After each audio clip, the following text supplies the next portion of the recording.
I am not pulling the tub off this frame. I'm not pulling the tub off this frame. I am not pulling the tub off this frame. So today, it's a little chillier than it has been, but we're out here. We have got the engine yanked out of the Jeep.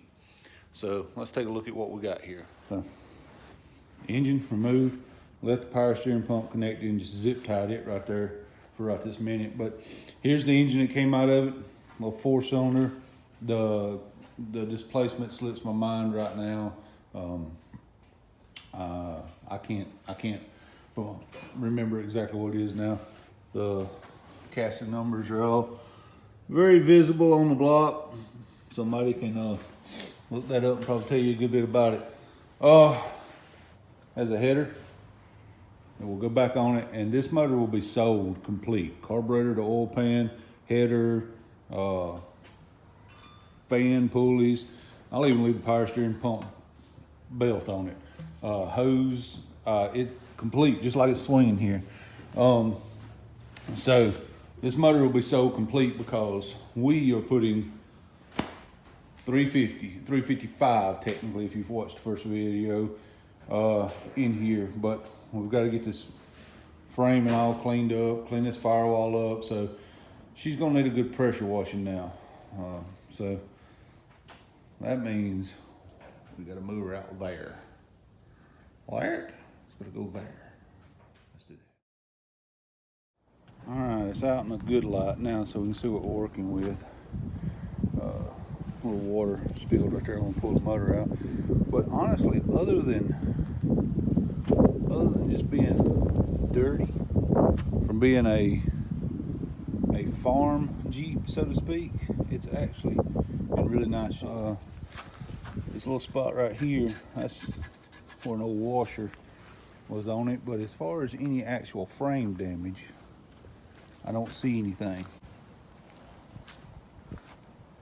Even the body mount bushings still look respectable. So yeah, it seems like we've got a good platform here to get started. I'm not gonna bore y'all to death with a whole bunch of details, but the next thing that I do is honestly probably gonna be fit up the new lift kit.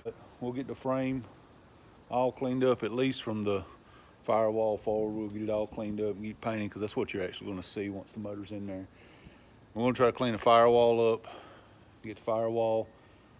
Actually, you know what? I'm looking at this firewall and it doesn't look like anybody's drilled a whole bunch of extra holes in it, which is nice. Most of the time you find these old, well, anything, old Jeeps, cars, anything, and there's a ton of holes where people have run different gauges and stuff and drilled through there. And I only actually see one hole that looks like somebody's drilled it in this Jeep, and I'm not sure what it's for. But we'll get all that cleaned up and get the firewall painted, the body color. So that'll be one of the next. So I wanted to keep this video short. I'm gonna make these series kind of go quick and try to make the videos short and keep everybody updated as we go.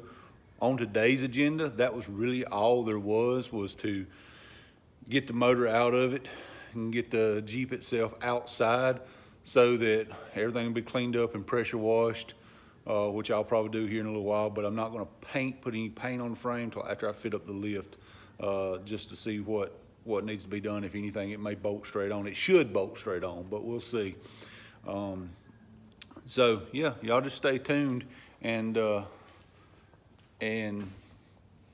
we'll get a Jeep built. There you go, guys. If this looks like something that you're going to be interested in, follow along, share the video, hit the like button, hit the subscribe button. But we're going to do basically a budget Jeep build. I say budget because we're not throwing high-end new parts at it, but we're throwing good parts at it. There'll be some used parts, like the lift kit that we're putting on it is a used lift kit, but it's a good used lift kit. It's not like it's been beat to death. It was on a Jeep that ultimately is no longer on the road, but the lift kit is in great shape. So it's a good used lift kit. So we're gonna be trying to find good parts, but we're gonna try to keep a budget mindset on this and try to build a really nice Jeep. And we're gonna try to do it as cheaply as we possibly can. So at the end of it, we'll try to go over some of the numbers and see what we have in it and see if we've done good or not. It's gonna be a crapshoot. So let's see what we can do about a budget Jeep build. Follow along, like I said, hit the like button, hit the subscribe button, and till next time, God bless y'all.